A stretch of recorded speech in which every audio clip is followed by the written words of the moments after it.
oh.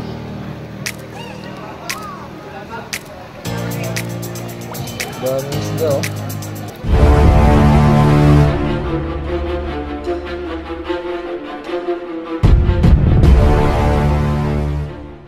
Guys, nandito tayo ngayon sa Cordoba, Cebu, dito sa kanilang tourist spot dito na tinatawag ito nila na Sungka Native Restaurant dito sa Cordoba.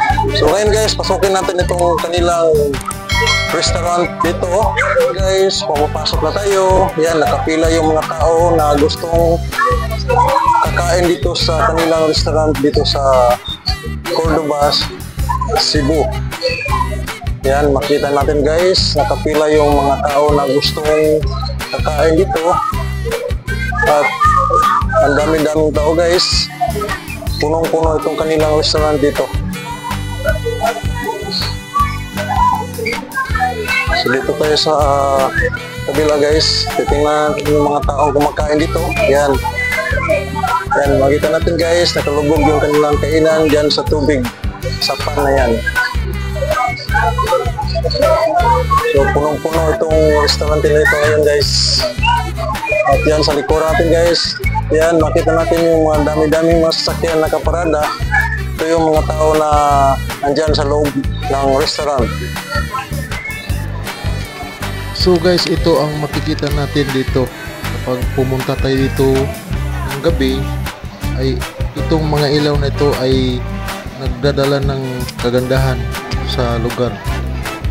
So kapag araw ka pupunta dito guys, wala tayong makikitang mga disenyo ng mga ilaw. So ito guys ang pila ng mga tao na gustong kakain dito sa loob. So ngayon puntahan ko na yung aking mag-ina dahil nag-order na sila ng aming magkain dito.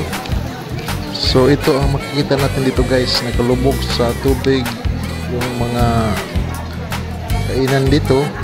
So ito na ang aking mag-ina guys. Ayan, nagpili na sila, pumipili na sila ng aming makakain. Hi! Hello! Ito po yung aking mag-ina guys. Ayan, kumukuha na sila ng order.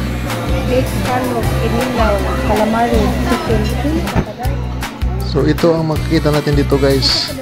Full pack, naka-full pack talaga lahat ng mga misa dito. Yung iba nagpa-reserve na lang.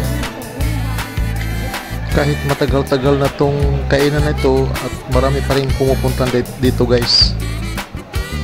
Yan, nakapila sila. Kahit mag-alas 8 na, so andyan pa rin sila, nakapila. Ewan ko lang dahil ito, magsasarado ito ng alas 10 ng gabi. So, baka yung iba hindi na yan ma-accommodate dahil marami tayong nakapila guys. So, yan, dami pang pila dyan.